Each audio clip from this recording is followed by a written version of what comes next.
yeah, I'm kind of in a hurry, and it doesn't necessarily make for great speechifying.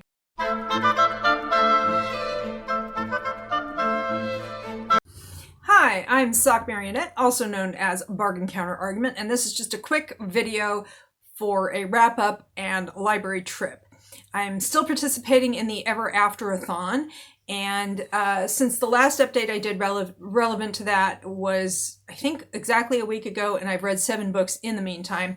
And I read one book that was on Kindle, and that was The Corset Girls Unlaced by Annie R. McEwen, which was a fast, fun read. And if you're interested in reading something that is kind of organized crime adjacent, the male main character was previously in a London gang. It's 1888 in kind of the less savory parts of London. And he was previously in an organized crime an organized crime gang. And that kind of ends up informing what happens in The Corset Girls Unlaced. And of course, our FMC is a corset girl. That is to say, she makes corsets. A corsetière, as you would say in French, but in English, a corset girl. She's actually not super young. I mean, she's a young woman. The other books I have read, I read Interlude in Time by Rita Clay Estrada. This is Time Swept from the 1990s. And this is a time travel romance. I'm Team Traveler, as in time traveler. There we go.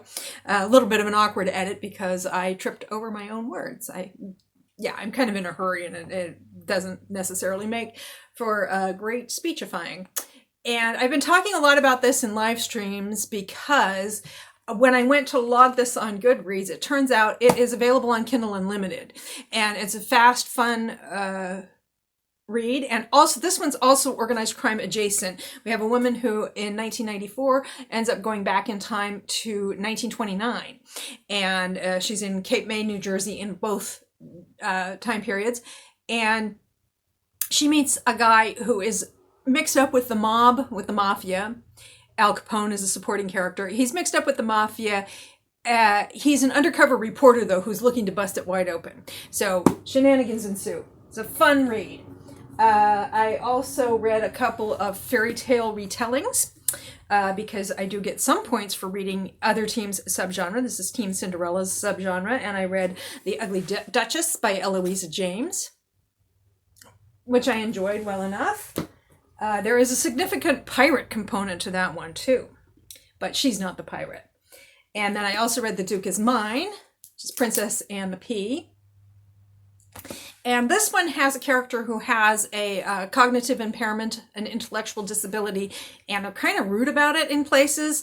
Probably less so than would have been historically accurate, but still, if you don't want to read people being mean to somebody who is got that kind of disability, then maybe don't read it. And moving back to time travel, I have, let's see, 1, 2, 3, 4, 5, 6. Timeless, which is an anthology of 4 novellas by Linda Leal Miller.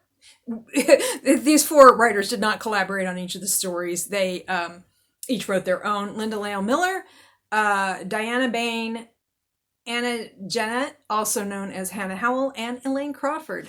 That was a good time. Some of these were better than others. Or actually, it's like they were all of equal quality. It was just some were more to my taste than others. And I also read a Great Gatsby retelling, only it's modern day and they're vampires. I talked about this at length in a Bargain Counter Argument After Hours, which is a new segment I'm doing on the channel in which I talk about dark romance, kinky romance, spicier romance, so that if you're interested in that, you can watch those. And if you're not, you can skip them very easily. I'm just mentioning it because it was one that I read as part of Afterathon, and I picked up some points there.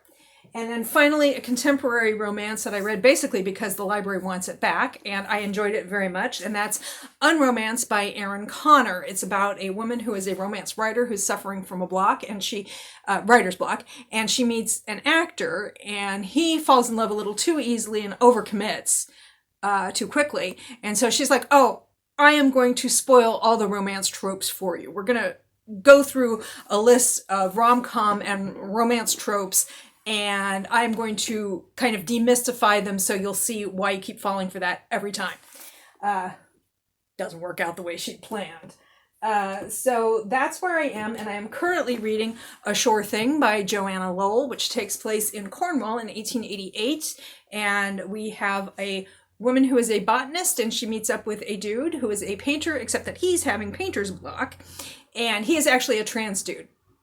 Anyway, it's a lot of fun, and you have early bicycling rallies, and it's just, so far I'm about a third of the way through it. I'm really, really enjoying it, but I thought I'd mention it now. And I think that's it. This is a really short one because I got too much to do, and the library definitely wants these 2 books back. So I got to get on that. Thank you as always for your attention. If you like what you're seeing and you want to see more of it, you can like, comment, share, subscribe, or don't. I am not the boss of you. And I hope you have a good day or night.